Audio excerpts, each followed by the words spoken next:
At sunrise, Dad handed me his credit card and a scrap of paper with the PIN. By night, the card was maxed out. Luxury clothes on Pine Avenue, a beachside hotel deposit, and airline tickets Sabine booked without blinking. That was the day the truth stopped hiding, about favoritism, excuses, and the cost of letting charm outrun responsibility. This story tracks the shock of discovering $20,000 gone, the confrontation that split our living room wide open, and the quiet, steady work of building boundaries that finally hold. You'll feel the heat of Dad's anger, the sting of Sabine's blame, and the steady calm that comes when no one moves the goalposts for the golden child anymore. If you've ever been the reliable one, standing in the shadow of someone who never pays for what they take, this will hit deep. What's inside? The moment a declined purchase exposed a luxury spree, a sister who always borrowed, and a family that kept smoothing it over, a repayment plan signed at the kitchen table, not a courtroom, a hard choice at a bus station, and what came after, quieter dinners, clearer eyes, and a new start chapters, 0 to 00. The setup, card, PIN, and the day that wouldn't end 145 declined transaction. Shocking charges 350 Sabine's entrance and Dad's explosion. 605, the years of small. Losses 810 evidence in plain sight. 1020, the hallway showdown. 1215, the repayment agreement. 1430, work, consequences, and silence 17, sighs, termination and the line in the sand. 19 to 10, Greyhound goodbyes. 21, on what changed in our house. 23.15, new work. New roots and real boundaries. Tags, hard keywords, family story time. Sister betrayal. Stolen credit card, toxic family dynamics, repayment plan, tough love, financial boundaries, Long Beach story, Pine Avenue, Huntington Beach, blue-collar family, accountability, ARC hashtags. It's Storytime, family drama, boundaries, accountability, true story, rewritten story, approximately 3,100 words, easy language, same emotion, and ARC. Dad leaned into my doorway that morning with grease still shining on his fingers from the shop. He held out his credit card and a small scrap of paper where he had written the PIN in block letters. "Ione, can you order that Bova watch for me tonight?" The website kept freezing. "Just charge it here." I nodded without thinking. I was halfway through lacing my boots for work and set the card on my desk beside the scrap. The day at the port crawled. A stack of delayed containers, a customs call that refused to end, and a supervisor who watched everything like one wrong move would topple the yard. By the time I pulled into our driveway in Bixby Knolls, my eyes felt like grit. I wanted nothing but a shower and sleep. But I remembered the watch. I turned on my computer, entered the details, and hit submit. The screen flashed red. Transaction declined. Insufficient funds. I frowned. Dad wasn't careless. That card was for specific purchases. I tried again. Same message. I opened the balance page to double-check. What stared back wasn't a simple charge for a watch. It was a line of expenses stacked in bold. High-end clothing stores on Pine Avenue, airline tickets, a non-refundable beachside reservation. The floor creaked and Sabine breezed in like she owned the air, a glossy bag swinging at her side. Her jeans sparkled under the lamp, tag still clipped to her blouse. "You like?" she teased, tossing her hair. "And tomorrow I'm off to Huntington." I needed a break. I opened my mouth, but the absurdity hit first. She had actually done it. Lifted the card, used the PIN, and burned through thousands like money grew on the jacarandas out front. A laugh ripped out of me, not polite, just raw disbelief. Her smirk faltered. "What's so funny?" Before I could answer, Dad's boots thundered down the hall. The door flew wide. His face was crimson, jaw tight. "Who stole my $20,000? Sabine froze. The color drained from her face. The bag slipped from her hand, tissue paper floating down. And in that silent beat, I knew the old balance in our house had cracked for good. The next morning, I left before anyone stirred. The port was already loud, cranes stretching like iron trees, engines rumbling low across the yard. I walked the rows of containers with a clipboard, checking seals, listening to radios snap and hiss. My job was steady and plain, the kind that teaches patience whether you want it or not. Freight doesn't move faster just because you need it to. It moves when the tide, the papers, and the schedule line up. I saved every extra dollar. I skipped lunches sometimes and tucked the money away in an account I almost never touched. Each deposit felt like a brick toward a plan I kept quiet. One day, a small consultancy, helping shippers who don't have the time or patience for delays in codes and calls that never end. It wasn't glamorous, but it was mine. Sabine lived in a different world entirely. She called it freedom. Nights under neon in downtown Long Beach, cocktails that tasted like candy, mornings when the sun was already high before she opened her eyes. Her feed was a parade of smiles, soft lighting, and friends who always seemed to adore her. At home, she told stories about parties and people who just got her. My parents would laugh, eyes glowing warm. "Sabine lights up a room," Dad said once, like charm was currency. Mom always added, "She'll find her way." She always does. No one said the same about me. When I shared a win, like a shipment clearing customs after weeks stuck, or a process I'd streamlined at the yard, it earned nods, nothing more. Hard work didn't sparkle in the same way. I told myself I didn't care. That discipline mattered more than applause. But every time Sabine basked in the beam of their praise while I turned my wins into quiet, something in me tightened. Resentment is a quiet tide. It pulls at the edges of what you think you can carry, and then one day the ground shifts under your feet. When the truth about the card settled into our walls, I felt that pull release. Not with peace, with force. The theft didn't come out of nowhere. It wasn't a storm that blew in and left our lives clean and neat. It was the biggest wave in a tide that had been rising for years. I could trace it back to the small things. Cash I had set on my nightstand, folded carefully, gone the next morning. At first, I convinced myself I had miscounted. Then, maybe I spent it and forgot. But the pattern repeated. Each disappearance matched the days Sabine looked extra pleased with herself or floated in glowing after a night out. Once I asked her directly, my voice too even for how angry I was. She tilted her head and smiled the smile that always disarmed our parents. "Relax, Ione, I borrowed it." "You're so uptight." She promised to pay me back, and sometimes she slid a crumpled bill into my hand weeks later, like that evened the scales. I told myself it wasn't worth a fight. Mom was the soft bridge between us, always reminding me we were sisters, and money came and went. "Don't keep score," she'd say, like fairness was just pettiness wearing a mask. Dad was harder to read. He valued work. He was strict about it. But with Sabine, he rarely scolded. She would lean on his shoulder and tell a bright story, and whatever had been wrong melted into the background like it had never existed.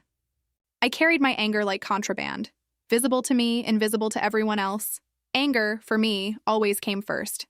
Then came guilt. Maybe I was too rigid, too serious, too unwilling to let life loosen around the edges. Sabine's lightness made me feel heavy by comparison, and some small part of me wondered if that was my fault. If I smiled more, joked more, would they see me differently? Would I see myself differently? Then the card changed the question. This wasn't a missing 20. It wasn't a few drinks bought with borrowed cash that somehow didn't hurt.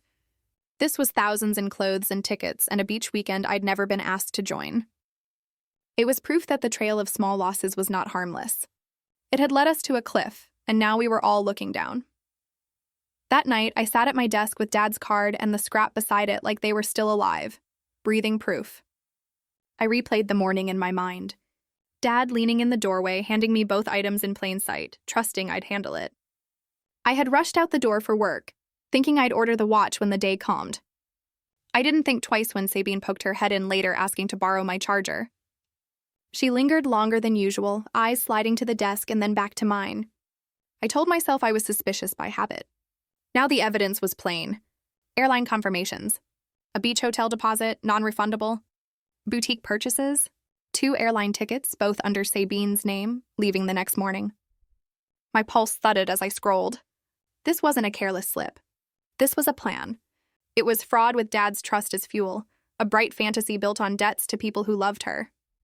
I could almost hear her logic. The card was right there. The pin was written down.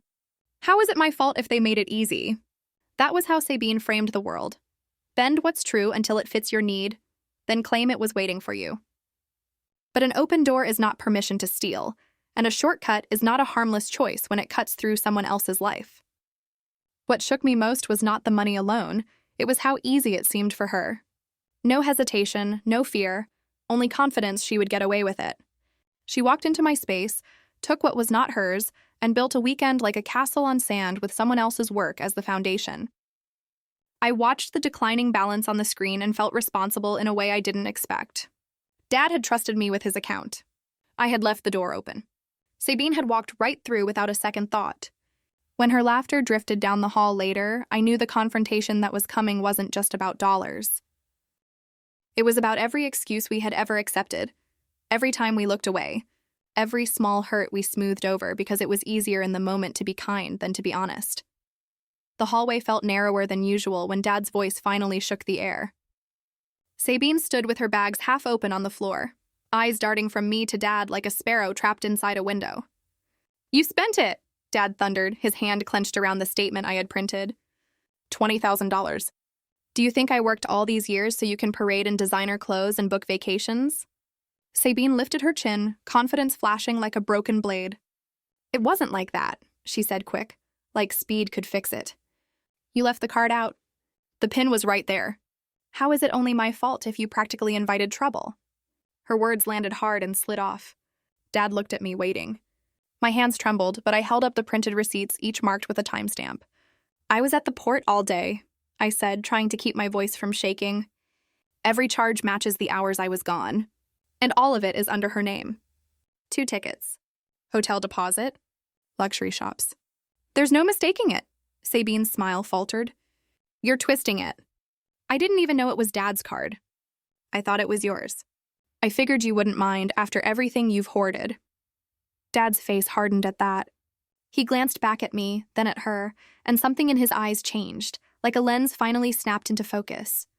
For years, he had laughed at her stories and set my quiet complaints aside. But now the weight of paper and numbers sat in his hands. The evidence made a sound all its own. Mom came in from the kitchen, drying her hands on a towel, confusion creasing her forehead. "What's going on?" she asked, eyes moving from one of us to the next. I didn't answer. I didn't need to. Dad handed her the stack of receipts. She read silently, her mouth tightening at the corners. For the first time, the easy excuses did not spill out. Sabine tried again, softer. "Dad, it was a mistake. I'll pay it back." No one stepped in front of the blast for her. The air in that hallway shifted like the ground had tilted. In that silence, I knew what had been delayed was here at last. The reckoning had arrived, and there would be no quiet path back. The house sat in a tense hush for 2 days. Meals were clipped. Chairs scraped too loud. Doors opened and closed with care like the wood might shatter. Dad barely spoke at dinner. His eyes stayed on his plate. Mom moved around us like one wrong word might set the room on fire. Sabine avoided me like even the hallway was hostile. On the 3rd night, Dad called us both into the living room. He stood at the mantel with the statement folded in his hand. When he spoke, his voice was level. No shouting now, no heat. Just something colder and more final. "I'm not pressing charges," he said. "But this is not going to disappear. You stole $20,000. Sabine crossed her arms, already bristling. "How do you think I have that kind of money lying around?" "You're going to work," he said. "Every paycheck, every tip, every bonus. Whatever you earn goes straight to this debt until it's gone." Her laugh came out short and brittle. "You're serious?" "Yes," Dad answered, and his eyes didn't flicker. "To make sure there are no excuses, Ione will draft the agreement. It will be signed, witnessed, and clear. No more arguments, all eyes turned to me." I swallowed and nodded. That night, I sat at the kitchen table with a legal pad, writing a repayment plan that broke the sum into monthly pieces. It wasn't quick.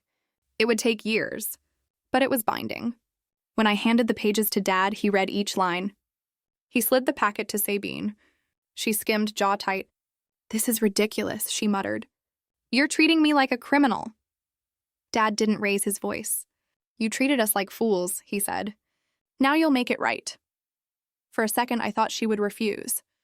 Then, with a sharp breath, like she was swallowing a scream, she grabbed the pen from the counter and signed her name at the bottom.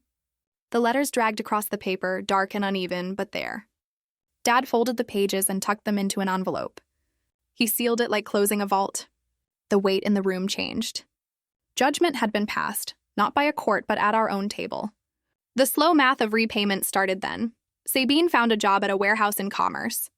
Shifts ran 12 hours. The air smelled like dust and oil that never really washed off. Dad drove her the first day and stood by the car until she walked through the metal doors. He didn't smile or wave. He just waited until she went inside and then drove home with his jaw set. The first week, she came home with blistered hands and a face full of anger. She slammed her boots against the wall and complained about supervisors who barked orders and workers who treated her like she was nobody. By the second week, she was already late more than once. "Traffic," she said, "though the bus runs on time if you meet it." At night, I heard her pace in her room and the soft clatter of hangers as she pulled clothes from the closet. Soon, pieces of her new wardrobe started to disappear. One afternoon, I passed a secondhand shop on Anaheim Street and saw one of her blouses in the window, tags still dangling. She was selling off the trophies one by one, trading shine for gas money and groceries while her wages went straight into Dad's repayment envelope. Her social glow faded just as fast. The friends who once flooded her phone with invites got quiet. Photos of crowded bars and deep laugh smiles vanished from her feed. When I walked past her door, sometimes I caught her scrolling old pictures, her face lit by a screen that no longer reflected the life she'd built for show. Mom, who had always been the first to soften the edges, stopped rushing in with explanations. She cooked, cleaned, and kept moving. But when Sabine complained about unfairness, Mom pressed her lips together and said nothing. It was like the reservoir of excuses had run dry, and even she could hear the hollow echo of what we used to say.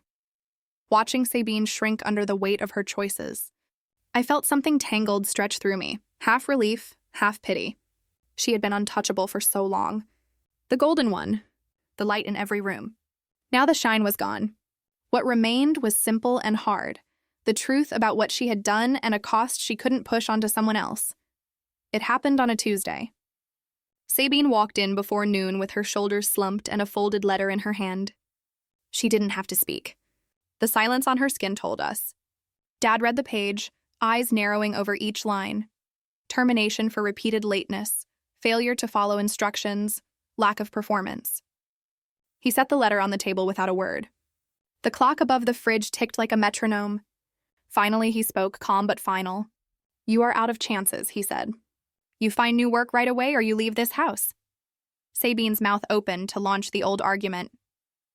Mom cut in, not to comfort, but with a small, shaking nod. "Your father's right," she said. "We can't pretend anymore." For years, Mom had been Sabine's shield, softening everything, translating harm into phases that passed.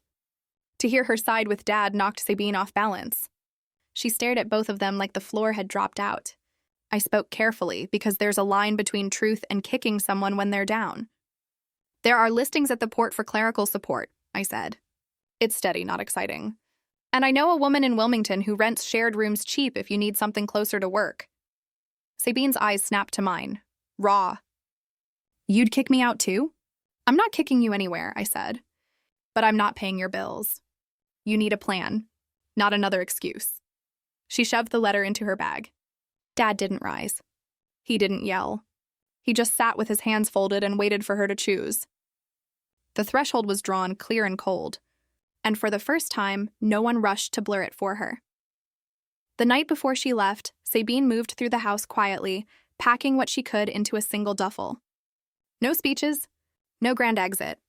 Just the soft thud of drawers closing and the scrape of a zipper pulled tight. I sat at the kitchen table listening to each small sound slide through the walls like the house itself was exhaling. At dawn, Dad drove us downtown. The Greyhound station smelled like exhaust and burnt coffee. Sabine stood near the platform, clutching her bag, eyes fixed on the bus idling with its doors open. For once, she looked small, the gloss gone from her posture. None of us spoke. Relief and sorrow braided in the space between us. Part of me wanted to hug her, but the memory of every missing bill and every smirk when I asked about it held me there. Dad's jaw stayed set.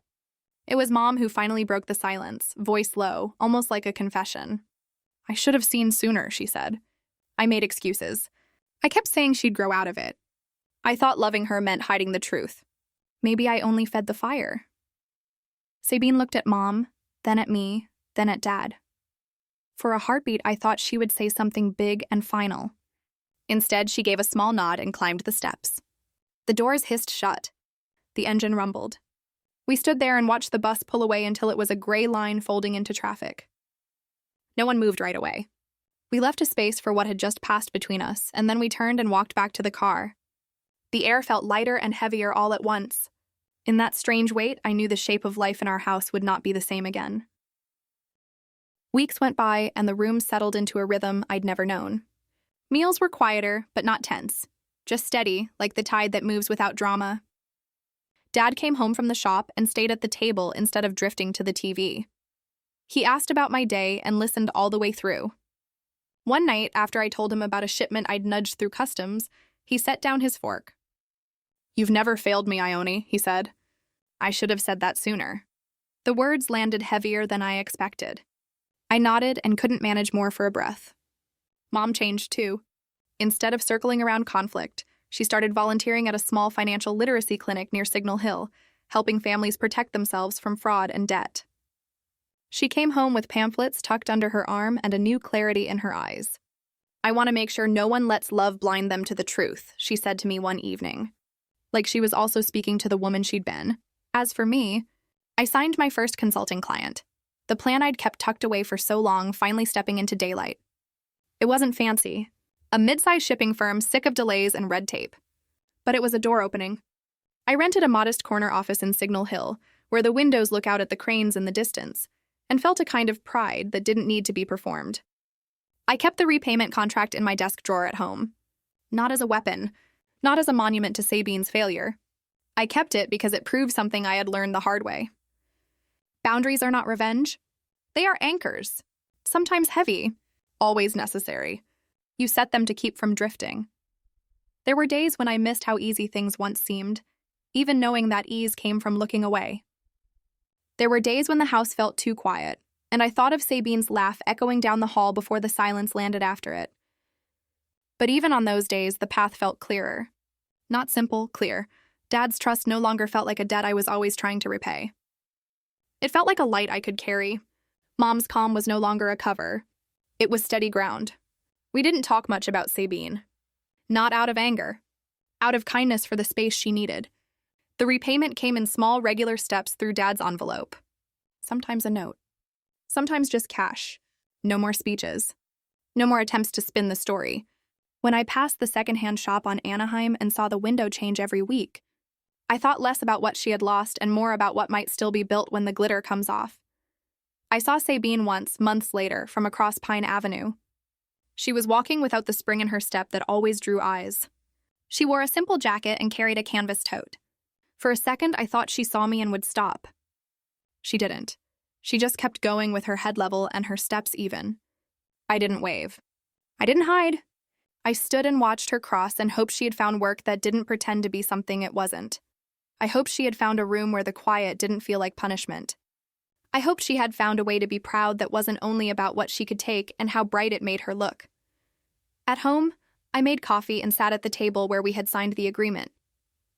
The light moved across the wood in a slow stripe. I thought about the line Mom had said at the bus station. How love, if you aren't careful, can become a shadow that hides the facts right in front of you. I made a choice that morning that I would keep making. I would rather live with the truth than under a story that protects us for a little while and hurts us for a long time. I would rather be firm and fair than soft and blind.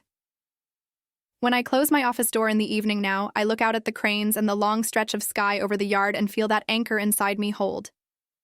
I still have a long way to go. My consultancy isn't big, but it's steady. It is honest work and no one else will pay for it but me. The house is calmer. Dad's laugh when it comes has a new sound. Mom's eyes are clear. We didn't fix everything. That's not how life goes. But we changed something that needed changing. We said no when no was the only honest word left. And once we did, what had felt impossible became a path we could take one careful step at a time. I keep the envelope in the drawer. Not front and center. Not hidden in the back. Right where I can reach it if I need the reminder. I don't touch it most days. I don't need to. It's enough to know it's there, that we set a line and kept it, that love did not mean covering for the harm someone does because they shine when the lights are on. It meant standing steady even when the room shakes. It meant telling the truth when the lie would be easier in the moment. If there's anything I learned from the night Dad asked me to order a watch and handed me both trust and danger on a small scrap of paper, it's this. Doors left open teach you who walks in with care and who storms through because they can. We closed that door. We found our anchor. And with that set, I can finally steer toward a different kind of harbor.